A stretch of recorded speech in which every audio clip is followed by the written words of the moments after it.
ക്നാനായക്കാർ രണ്ടു കൂട്ടരുണ്ട് കേട്ടോ. ക്നാനായ കത്തോലിക്കരുണ്ട്, ക്നാനായ ഈ സുറിയാനിക്കാരുണ്ട്. ഈ ചിങ്ങവനം കേന്ദ്രമാക്കി. അപ്പൊ ഈ ക്നാനായ സുറിയാനിക്കാരുടെ കാര്യം ഞാൻ പറയുന്നത്, ക്നാനായ കത്തോലിക്കരുടെ കാര്യമല്ല. അവരൊക്കെ വളരെ ഡീസന്റ് ആണ്. അവർ വേറൊരു ഗ്രൂപ്പാണ്, കോട്ടയം രൂപത. അവരെ പറ്റിയല്ല. ഈ ക്നാനായ ഈ സുറിയാനിക്കാര് നമ്മുടെ സേവറിയസ് മെത്രാച്ചന്റെയും വേറെ 3 മെത്രാന്മാരാണുള്ളത്. 4 മെത്രാന്മാരാണ് ഈ ക്നാനായക്കാർക്കുള്ളത്. മറ്റേ ക്നാനായ കത്തോലിക്കരാണ് വലിയ ഗ്രൂപ്പ്. അവർക്ക് ഒരു ബിഷപ്പേ ഉള്ളൂ, മൂലക്കാട്ട്. പിന്നെ അതിന്റെ അസിസ്റ്റന്റ് ഒരു ചെറുകിട ബിഷപ്പും ഉണ്ടെന്ന് തോന്നുന്നു. ഇവർക്ക് 4 എണ്ണമാണ്. അമ്പലത്തിനേക്കാളും വലിയ പ്രതിഷ്ഠയുള്ള ഒരു കമ്മ്യൂണിറ്റിയാണ് ക്നാനായക്കാര്. ചെറിയൊരു കമ്മ്യൂണിറ്റിക്ക് 4 ബിഷപ്പുമാർ എന്തിനാണെന്ന് എനിക്കറിയത്തില്ല. ഇപ്പൊ ഈ 4 ബിഷപ്പുമാരെ, 3 ബിഷപ്പുമാരെ, പിന്നെ ബിഷപ്പുമാരെ വേണം, പിന്നെയും ബിഷപ്പുമാരെ വേണമെന്ന് പറഞ്ഞപ്പോ അവസാനം സൈൻ ചെയ്യാൻ ചെന്നപ്പോ സഖാപ്രഥമ പാത്രിക്ക് സൈൻ ചെയ്ത് ആ പേന എടുത്ത് എറിഞ്ഞെന്ന കണ്ടോണ്ട് ആൾ എന്നോട് പറഞ്ഞ, ഈ ബിഷപ്പുമാരെ വായിക്കുന്നതിനാ നീയൊക്കെ കുഴഞ്ഞുകൂടാ എന്ന് അനുഗ്രഹിക്കുകയും ചെയ്തെന്ന് പറഞ്ഞു. ഇപ്പൊ അത് തന്നെയാണ് സംഭവിച്ചിരിക്കുന്നത്. എന്നത്തിന്റെ സൂക്കേടാണെന്ന് എനിക്കറിയത്തില്ല. ഒരുപാട് ബിഷപ്പുമാർ, 4 ബിഷപ്പുമാര് ആയിക്കോട്ടെ, 4 കുതിരയെ വലിക്കുന്ന രഥം, 4 കുതിര കെട്ടിയ രഥം. അപ്പൊ അങ്ങനെ ഈ 4 ബിഷപ്പുമാര്, ഈ ബിഷപ്പുമാരെന്ന് പറഞ്ഞാൽ ഒന്നിനേക്കാളുടെ ഒരു നാഴി വേറൊരു നാഴി പോവും. ബിഷപ്പുമാരെല്ലാം തുല്യ, ദേ ആർ ഈക്വൽ. അപ്പൊ ഇൻഫീരിയർ ബിഷപ്സ് ആണ്.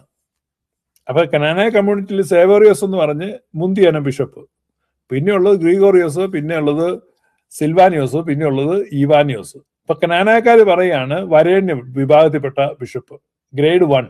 ഈ ഏലക്കായ്ക്കൊക്കെ വലിപ്പം വെച്ച് ഗ്രേഡിംഗ് ഉണ്ട്. ഏലക്കായ്ക്ക് നല്ല പച്ച കളറി മുഴുത്ത ഏലക്കായൊക്കെ വേറെ വെക്കും.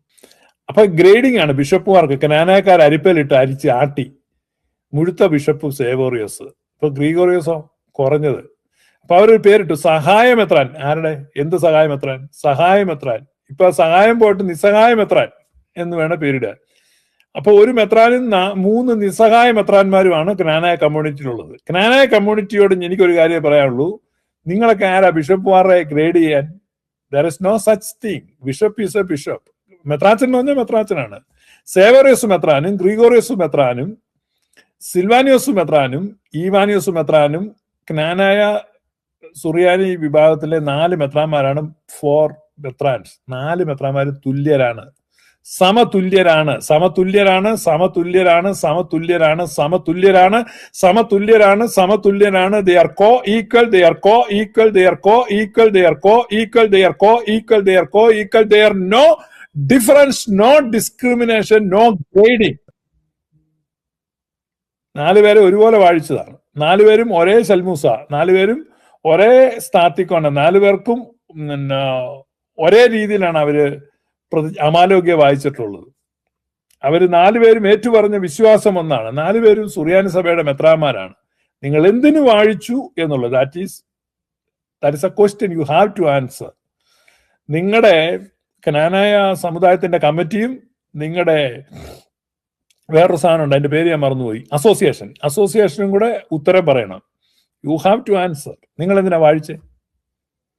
നീ മരിക്കുന്നവരെ അവരെ തുല്യരായി പരിഗണിക്കുകയും അവരെ തുല്യരായി തന്നെ സ്നേഹിക്കുകയും സ്വീകരിക്കുകയും ആദരിക്കുകയും ചെയ്യുക. You have no option left.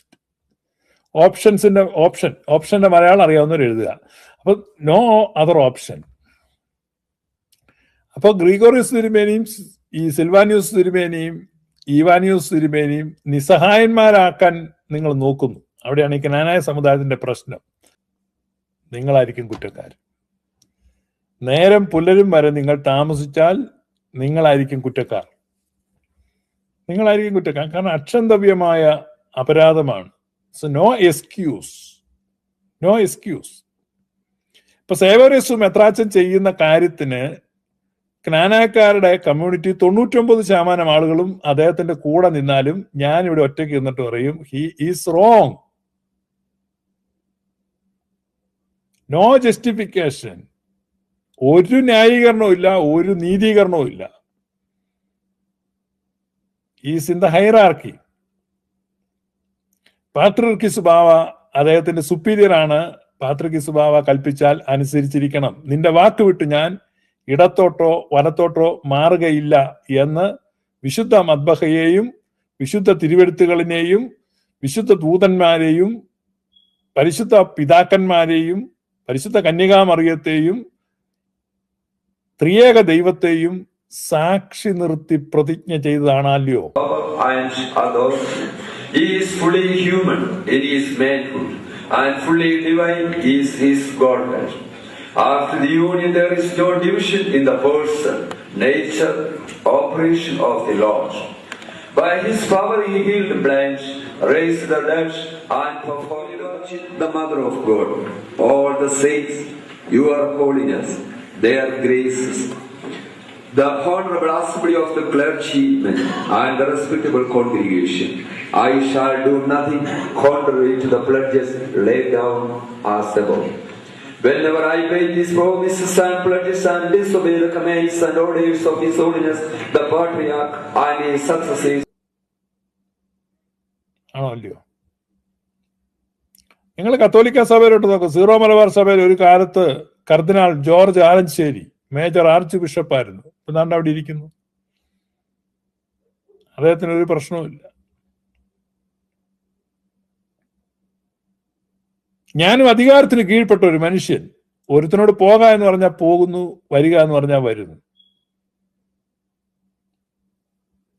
ഇസ്രായേലിന്റെ മഹാപുരോഹിതൻ പറഞ്ഞു, ഒരു സമൂഹത്തിന് വേണ്ടി ഒരുത്തൻ മരിക്കുന്നത് നല്ലത്. Society, community is more important than the ego and pride of A single person. ഒരു വ്യക്തിയുടെ ഈഗോയ്ക്കും പ്രൈഡിനും അല്ല, കമ്മ്യൂണിറ്റിക്കാണ് പ്രാധാന്യം. കമ്മ്യൂണിറ്റിക്ക് വേണ്ടി പട്ടമേറ്റതാണ്. എന്നിട്ട് ഞാനിപ്പോ പിന്നെ അച്ഛന്മാർ ഇമ്പോർട്ട് ചെയ്യാം എന്നൊക്കെ പറയാണ്. വളരെ മോശമാണ്, അത് തെറ്റാണ്. ആ തെറ്റിന് വളം വെക്കുന്ന ആളുകൾ കാണിക്കുന്ന അതിനേക്കാൾ വലിയ തെറ്റാണ്. അതിനെ മിണ്ടാതിരിക്കുന്ന ആളുകൾ അതിനേക്കാൾ വലിയ തെറ്റാണ്. എതിർക്കുന്നുണ്ട്. ഞങ്ങൾ മൗനമായ പിന്തുണയുണ്ട്. ഒരു വിശേഷവുമില്ല, ഒരു വിശേഷമില്ല. നിങ്ങൾ മൗനമായി പിന്തുണച്ചിട്ട് ഒരു വിശേഷമില്ല. നിങ്ങൾ പിന്തുണയ്ക്കാതിരിക്കുകയാണ് നല്ലത്. നിങ്ങളുടെ ഈ എതിർപ്പ് അവസാനിപ്പിക്കണം. എതിർപ്പ് അവസാനിപ്പിക്കാമെങ്കിൽ ഈ പ്രശ്നം തീരും. കാരണം അവരുടെ ഇഷ്ടം അവരവിടെ നടപ്പാക്കും. നിങ്ങൾ ഈ എതിർപ്പാണെന്ന് പറഞ്ഞ് കുറെ ആളുകൾ ഈ പറഞ്ഞ എന്താണ് വേരറ്റും ഇലവാടിയും വെള്ളമില്ലാത്ത മേഘങ്ങളായി രണ്ടൊരു ചത്തും ഇതൊക്കെ യൂദ എഴുതിയിരിക്കുന്നുണ്ട്. ആ ഒരു പരുവത്തിലാണ്. അപ്പൊ സദാകാലത്തേക്കും കൊടി അന്ധതമസിനെ കാത്തു സൂക്ഷിക്കുന്ന വക്രഗതിയുള്ള നക്ഷത്രങ്ങളായിട്ട്, വെള്ളമില്ലാതെ പറന്ന് പറക്കുന്ന മേഘങ്ങളായിട്ട് പെയ്യത്തില്ല ഒരിക്കലും. ഇപ്പൊ പെയ്യുമെന്നൊക്കെ തോന്നും. വെള്ളമില്ലാത്ത മേഘങ്ങളാണ്, വേരില്ലാത്ത വൃക്ഷങ്ങളാണ്. വളരെ ഗതികെട്ട അനുഭവമാണ്. മനസ്സിലായി? നിങ്ങളുടെ അവസ്ഥ ഞാൻ പറയുന്നുള്ളൂ. ഇതൊന്നും വേറെ രീതിയിൽ ചിന്തിക്കണ്ട.